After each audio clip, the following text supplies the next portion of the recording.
Guys, listen, so before we get started, I got a few quick asks. Please be patient with me. Don't click off this video.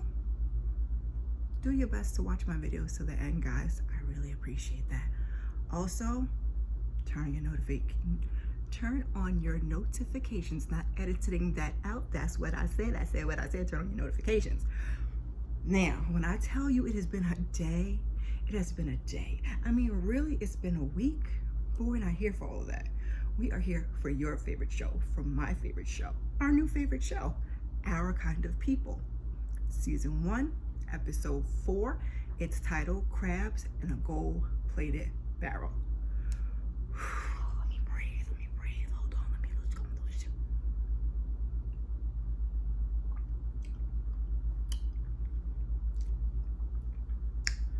Okay, we're ready. The episode picks up where it left off. We are at Steel Bay State Prison, and Angela is there visiting Nate, Nikki's father. Well, that's what they telling us, at least. And look, see, I'm giving you my Angela look with my new hair wrap that I got, and I'm giving you a little, because that's the look she had when she was at the jail with Nate. Anyway, so he's like, Nikki needs a father after 17 years. And she's like, I did the best that I could. She got into some trouble last year after Mama died. And Nate reveals that Eve sent him pictures every month of Nikki, every month since the day he got in. Angela looked shocked by that. I will say I was a little shocked myself. But we don't know any of the backstory. So, like I said, she looks shocked, and she wants Nikki to know that she still has family. When she states that they decided he wouldn't be in Nikki's life, he corrects her. She said it was a mistake to come there. And he starts doing a little spoken word diss before she leaves. So we still don't find out how long he's been there, why he's there, and how much time he got. Angela gets home. Aunt P is up. She hides the prison badge that she had on. That'll come back to bite her in the butt. Mark my words, somebody's gonna find it. And she says she had errands to run. So Nikki wakes up, and Angela wants to figure out how to style her hair for her debut as the face of Eve's Crown opening that weekend. Aunt P says Angela was all the buzz at the farmer's market, and that they're calling her the Franklin Harris. As they talk, Uncle Tizzy shows up, and she says she wouldn't miss Angela's opening for the world. This has been her dream for almost 20 years, and Tizzy wants to hear all the tea about the Franklin reunion. She recalls Angela being upset around Father's Day because she didn't know who her father was and him not acknowledging her. And now you do, she's like, now you do. Now you do, you have to feel something. And she tells her, I'm so proud of you. So now we see Teddy. He's on the golf course. He's with Quincy and Dro. Well, he's Dro on Insecure. Here, he's LB. LB is a basketball player. And we find out later that stands for Lenny Briggs. He calls Teddy a prospective owner, but Teddy doesn't like that word. He's not trying to own him or any other man. He is going to be the majority investor of the Boston Tide, who will lead the team to victory by removing all the shackles of white ownership. Quincy chimes in, you will never be told to leave your blackness in the locker room at Lewis Franklin Jr. Stadium.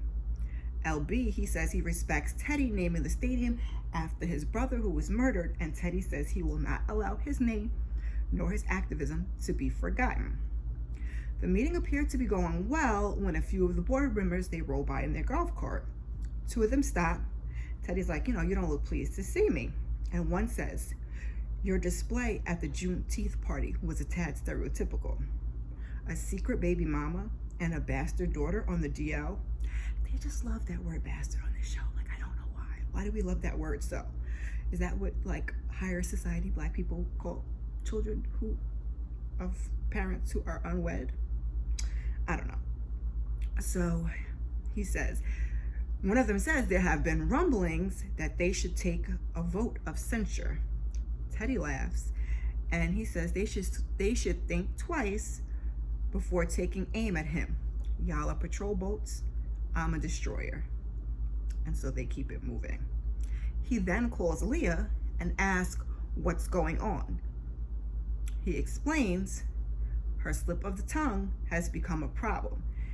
It's bad PR, and he's trying to secure their legacy. I will not lose, he says. Deal with your sister and do not disappoint, he says before he hangs up. Little did we know, Leah is in the middle of counseling with Raymond. This further contributes to his point that Teddy is the problem. He tries to control everything in their business, in their marriage. He wants Teddy gone. Leah, however, she disagrees. Less involved maybe, but she does not want him gone. It's always been her and her father against the world. We can understand that. Usually it's the mom, but in this case it's the dad. Why does my light seem? Is that better? But I'm sitting so far back that I'm not even catching the light. Anywho, being black in business is a fight every day, Leah says. And the therapist points out that Leah has a third consciousness as a woman in a male-dominated society. As a mother, that's one additional thing for her to deal with, and Raymond interjects. What about as a wife? 1 minute, she's complaining about Teddy, and the next, she's right back in his pocket. So Leah says the reputation of her family is on the line, and Raymond lets her know that so is their marriage. The therapist suggests that they need to see each other clearly again. Take off the mask and decide if you like what's underneath. There's a meeting at Franklin Holdings for the incubator program recipients, I believe. It's either the recipients or the people that are up to get it. Anyhow, one of the ladies is already shading Angela. The new Miss Franklin is blocking my view because Angela's got her big, beautiful, curly, hair. It's just giving you everything. So, Angie gives her the side eye, and then Raymond and Leah, they join them, and Raymond asks them to make introductions. Paul James, Wharton MBA. Renata Pride, Chicago Booth MBA. Renata, that was the one that was making the slick comments. And there were at least 2 other people there that said nothing. But anyway, Angela says she went to Howard. She didn't finish, but she has an MBA in raising her daughter and building a hair care business from the ground up. As she's beaming over everything that she's been able to accomplish, she mentions that her brick and mortar opens this Saturday at 7, and y'all are all welcome to come. Renata's smart, but yeah, she's still going, y'all. She gonna say, it doesn't hurt to be Teddy's daughter and Leah's sister. Raymond has to remind her it also doesn't hurt to get into the program with a call from your aunt, who happens to be a congresswoman. Let's not throw stones. Pick your face up, Renata. Pick your face up. Leah wants Angela to catch them up with her profit projections, marketing plan, and year-end goals, and pitch it to them at the end of the week. Angela reminds her, that's my opening.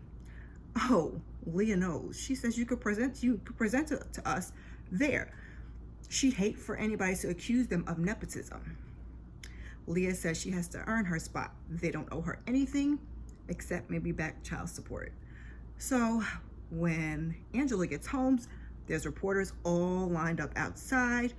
Nikki is like peeking from behind the gate. She's looking totally overwhelmed, like this ain't her type of hype.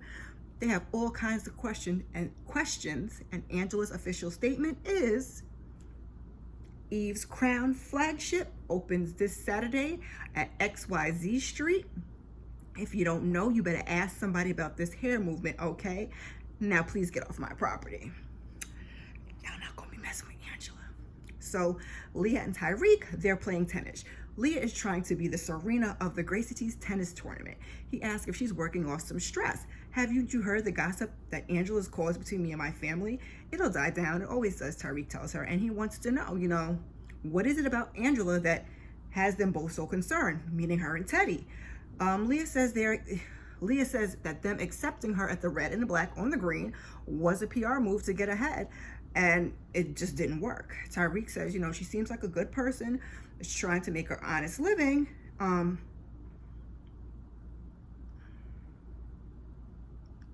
She seems like a good person trying to make an honest living. He knows how Leah is when it comes to letting people in their family, and recalls how she treated him when Teddy took him under his wing. She called the boy a family project. That's what Leah was on back then. Leah admits she was young and jealous. Tyrique says it feels like a repeat to him. What, are you scared of having a sister? Leah insists she just wants to protect her family. She isn't pleased that he seems to be on Team Angela. Remember who always had your back, she says. Back at home, Nikki asked Angela how the meeting went. And she's like, oh, your new auntie is so tight that I exist. And that I'm in the incubator program. She says she just wants to prove that she deserves to be there and that she didn't just worm her way in. She goes on to say all she cares, all Leah cares about is business projections, and she wants me to present all these facts and figures at my grand opening. So Angela gets the bright idea that since half of the great cities are rocking naturals because of the fashion show where Angela did the hair. Excuse me, I hope y'all didn't hear that. So I'm not gonna have another sip of wine. Angela has the bright idea, since half of the Gracies are rocking naturals because of the fashion show where Angela did their hair, and that they matter to Leah, that she will get them to talk about their experiences, their journeys, and challenge other women to do the same. I forgot what the hashtag was. Hashtag some type of challenge. Eve's Crown challenge, maybe? So, now this is cute and all. And it's all well and good, but Angela is going to do this in lieu of doing the work. No boy, no home, girl. Like, when you were on your own, it's just fine, but aren't these like the typical requirements when you're looking for support, or to grow a business, either to start it or grow it? I don't know, she just lost me with that one. Like, I'm usually on Angela's side, but this episode she was working my nerves a little bit. Like, she was on her soapbox, and then like, why is it you don't want to do the work? I'm not saying that Leah isn't giving you a hard time, and her asking you to do that at your opening, it was a bit much. I won't say that, but I mean, come on, girl, do the work. So let me get off my soapbox. The next morning, Tyrique is at Angela's and he's taking the cameras out. He says there was a recall. So now he's having a change of heart, or Angela says she didn't know how to tell Tyrique Teddy is like a father to him. So he says, you owe me no explanation. She's like, I know, but I just want to give you one anyway. Teddy walking out on her, it left her with some issues to deal with, and she tells Tyrique that, she doesn't want him to get all tangled up in this. He asks if there's something she wants from the Franklins. Why does everybody keep asking me that? He advises her yet again not to poke the bear, and Angela's like, listen, I know this is complicated for you, so why don't we just take some space while I manage all of this? Oh, now you managing things, Angela? You didn't like that word when Teddy said it, but Tyrique says, I'll give you all the space that you need. So now Teddy meets with Leah to tell her that he got Bradley, Clark, and the rest of the Boston Tide owners to agree to meet tonight to sign the purchase agreement. Leah is surprised. This is months ahead of schedule. She says she has to have dinner with Raymond, but Teddy's like, I need this deal closed before any more damage to the family name jeopardizes it. Then he starts pop-a-poping about air and spare, getting all on Leah's nerves. He says to Leah, the Gracies jump at your every command. You can't get a Roxbury girl under control. And then he leaves and says, I'll see you tonight. Just then, Leah gets a call that there's a Gracies meeting, but she didn't call it. So she shows up at Franklin Holdings. Angela's doing just what she said she was going to do. Interview and film the Gracies ladies. One lady was talking about showing up for a case with locks in her hair, and the judge assumed she was the criminal defendant. So she went back to relax her after that. But years later, when she became a judge in that same circuit court, she took over that judge's bench and started growing her locks back the same day she was sworn in. Leah shows up and asks Angela what she's doing. Angela says she's preparing her presentation, like you asked.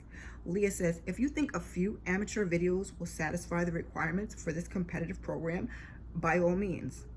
But Angela, she steps up to Leah and asks, why do you always have to go there? I'm building my business from nothing, she says. And just like I said, she was on her soapbox. I just had a feeling that while she was on that soapbox, it was about to be a problem. She continues, Angela Vaughn is going to secure the bag. Make no mistake, no apologies. It's my time to get paid. Well, I thought you were doing this because you love black hair and wanted to celebrate black women, Leah asked. But now it seems you see your customers as a payday. Angela's like, that's not what I said. But I'm done here. I've got everything I need. She thanks the ladies, and as she's leaving, one of the ladies hands Leah a phone. She recorded a clip of Angela. Oh yeah, we know. Leah is one sneaky witch. So Raymond, he is flexing with a rare bottle of scotch at a meeting.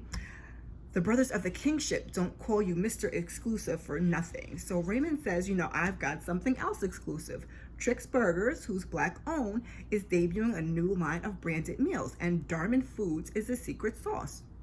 Didn't know Darman was food, but now we do. Excuse me. And he wants an investment. He needs an influx of cash to buy Darman back. His friend's like, all right, I'll just need to take a peek at Darman's projected earnings. Raymond's like, no problem. But there is a problem. He calls to get a copy of the report emailed to him. He no longer has access. He tells his friend it's gonna take a minute, but he'll get it to him. His friend's like, it's all good. I look forward to hearing from you. Raymond doesn't look happy. So we see Taylor, and she's doing a video for Nikki, and she recounts being 12 in cheerleading camp where they were required to wear a high ponytail so they could swing it. Taylor says, but hers didn't really swing, and they laughed at her.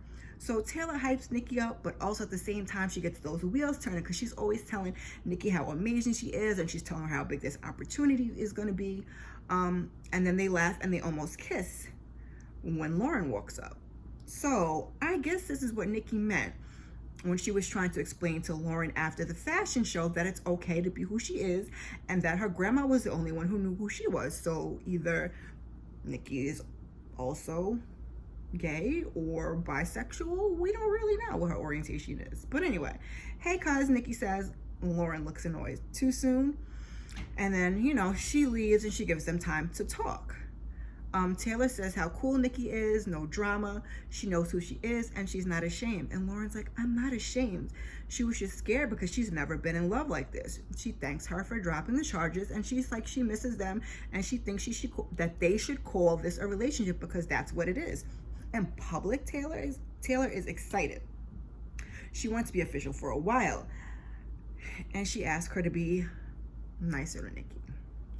And like I said, even though she almost just kissed Nikki, Taylor and Lauren are now official. So Nikki tells Angela she doesn't want to be the face of Eve's crown. Things live on the internet and people love to see people fail or be judged or trolled. Angela tries to change her mind and says, let them talk, but Nikki doesn't want to put herself out there to be bullied. Angela hears her out. She says it's okay. So Teddy and Leah, they meet with Bradley and some of the other owners for dinner. Bradley glanced at everyone's financials before they arrived, and Teddy outperformed all of them last quarter. Who says Black lives don't matter? And both Teddy and Leah look like they could cuss him out. He asked how this, the stadium construction is going, and Teddy's like on time and under budget. Before they put pen to paper, there are some issues, Bradley says. An owner's private life does have some bearing on business, and there's been some talk about your new family member and the optics of your infidelity, especially in the face of your wife's condition. Leah assures them they take impeccable care of Mama Rose. Teddy says, this is not about my wife or her condition. Speak your piece and be a man about it. Okay, then, of bigger concern is your plan to steer the franchise in a more political direction. Given the urban location of the stadium, your intent to forego millions of sponsorship just to name it after a Black Panther, Bradley says. Teddy believes his brother's community activism is a non-issue. He's been transparent. But Bradley says the brand who endorses the team they're concerned. So they found some new potential buyers whom we feel a little bit more comfortable. Now, mind you, all of this is at a table where there are only two people of color, period. Leah and Teddy. That's it. No other brown faces in sight. So Leah says, wow, I mean, you could put millions in their pockets and they still only see your skin color. Teddy says he doesn't care how they see him, and he stands up. The point is how I see myself. I've dealt with the Bradley Clarks of the world, men who feel the need to uphold their whiteness even if it means destroying lucrative business deals. It's a shame. Really, it's your shame. I think we're done here. Leah says, oh yes, absolutely. And they leave. But let me not fail to mention, at that very moment when Teddy stood up, he stopped the musician from playing his music. One little finger, one little hand swoop, stopped the musician from playing his music and had their plates removed mid-chew. I mean, they didn't even get a couple. He was like, yep, nope, wrap it on up. I hollered, you do not play with Teddy Franklin, okay? All right. So Leah finally arrives at home where Raymond had dinner ready and he's waiting impatiently. Leah's like, this is so sweet. I'm sorry I'm late, Daddy. He stops her. He wasn't hungry anyway, but he has been thinking about what caused the rift in their marriage. He says it all started when Teddy bailed out Darman. Leah says, she remembered being afraid that she would see him as her boss and not see her as his boss and not his wife. Then she thought to herself, shouldn't she be proud that she can help her husband out? Raymond says you should, but if we're taking the mask off, being transparent here, he hated getting bailed out. He is the head of his family. It's his responsibility to take care of her, the kids, the business. She tries to assure him that he does, and Raymond informs her that he's been locked out of the books at Darman, and now he's not even authorized to see a projection report. He asks, why is that? Leah's like, maybe it's an accounting thing. He knows Teddy's behind it. I ask you to be honest with me, and you just proved to me that you're always going to choose him over me. Leah says that's not true. Now, when he asked her about being locked out, it did appear like she was lying. I'm just saying, Leah, it wasn't looking so good for you at that moment, girl.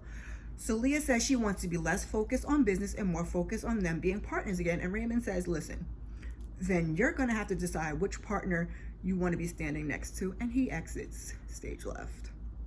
So Tizzy comes in for assistance with her speech and notices the logo on the bottle haven't changed. I hope I'm getting the pronouns correct.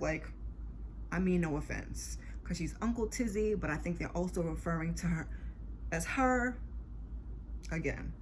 So what is this? Where's Nikki? And Angela explains that Nikki doesn't want to be the face of Eve's crown. She's too scared to be put out there like that. I get it. I'm not going to force her. Just then, Tizzy says, Angela, I think we have a problem. It's the footage Leah's friend taped at the Gracie's interviews. Folks are shredding her on social media. So what does Angela do, you ask? Go bum rush Leah, of course. What are you trying to do? Ruin my business? You recorded me?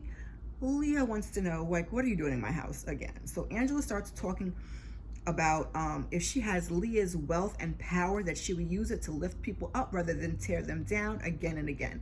She says you're like a little crab in a gold-plated barrel. Why gotta be gold-plated, girl? Why couldn't it just be gold? She just can be fancy. You have to be gold-plated. But anyway, that's the name of the episode. So you have no idea what it's like to build something for your children. All she has is her followers and her name. Well, what about my name? My legacy, Leah asks. Angela says they can coexist. At some point, you're going to have to stop being mad and figure out where we go from here.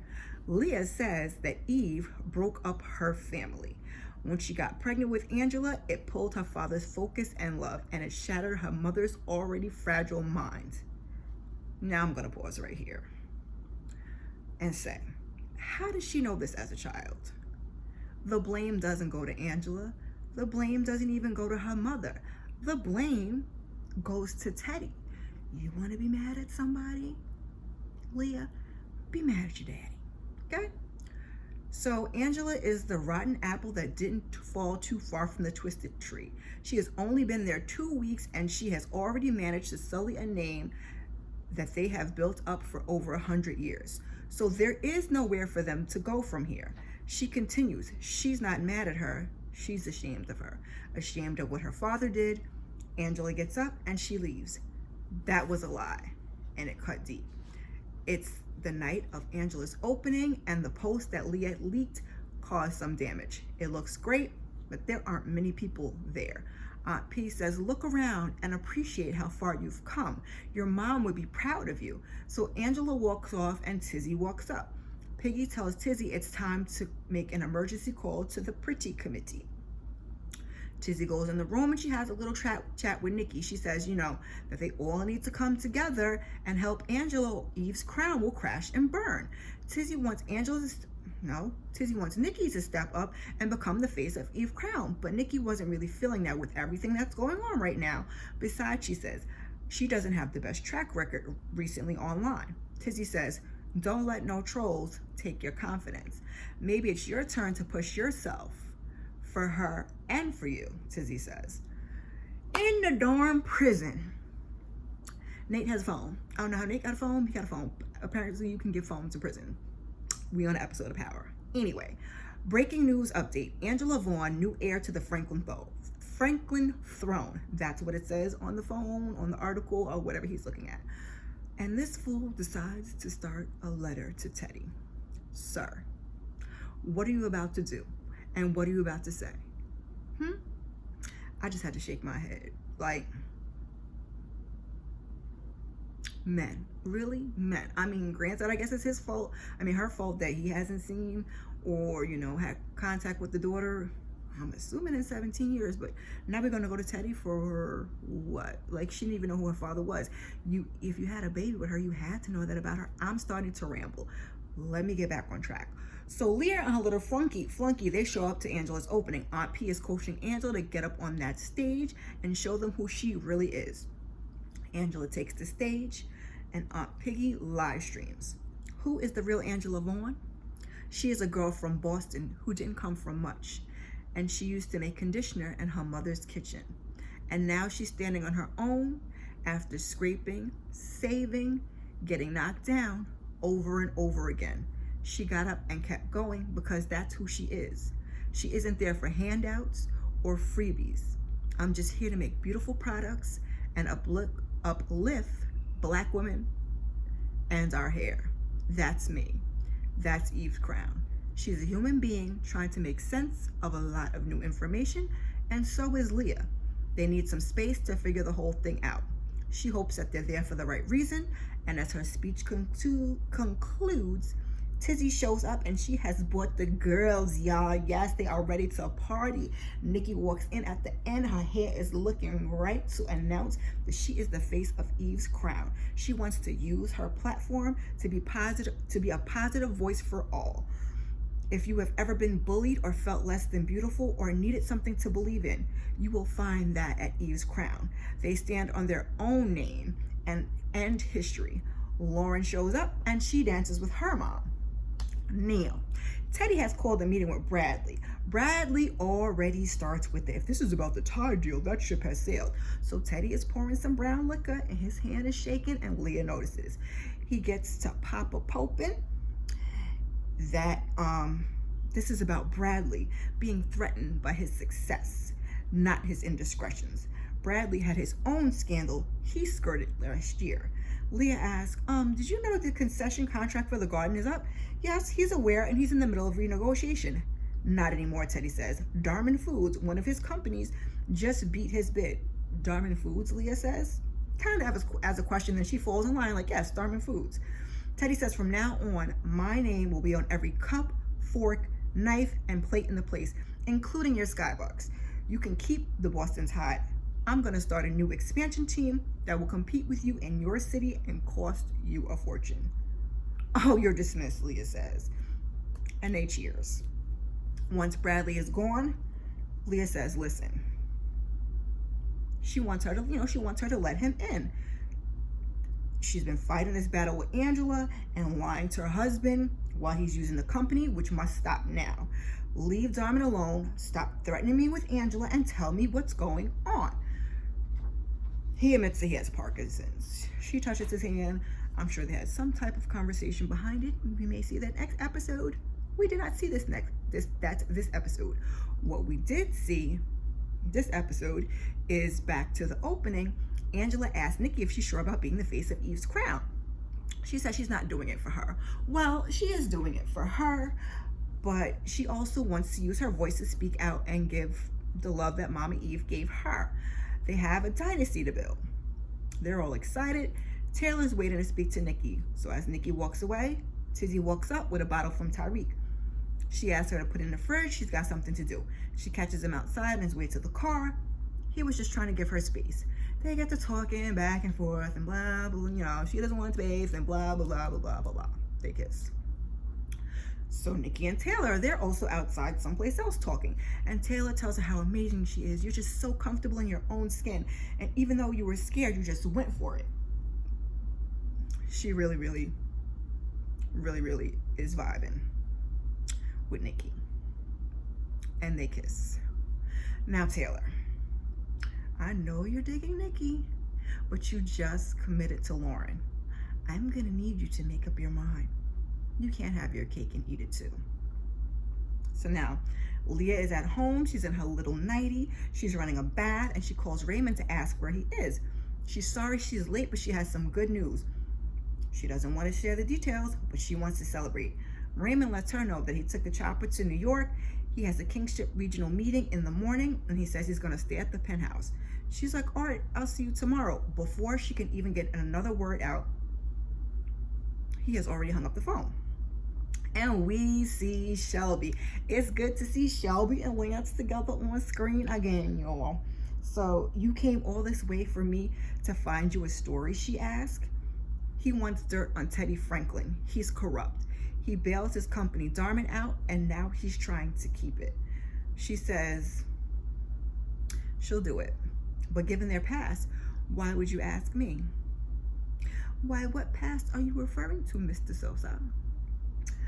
It's not about their past, he says. He needs some information, and she is the best financial reporter on TV. But I'm also your ex-wife. You are also one of the only people I trust outside my family. I see, she says.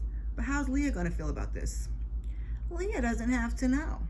It's between me and him. Can you just get me the dirt? Because when it's time, the time is right, I am going to destroy Teddy Franklin. And that is where the episode ends.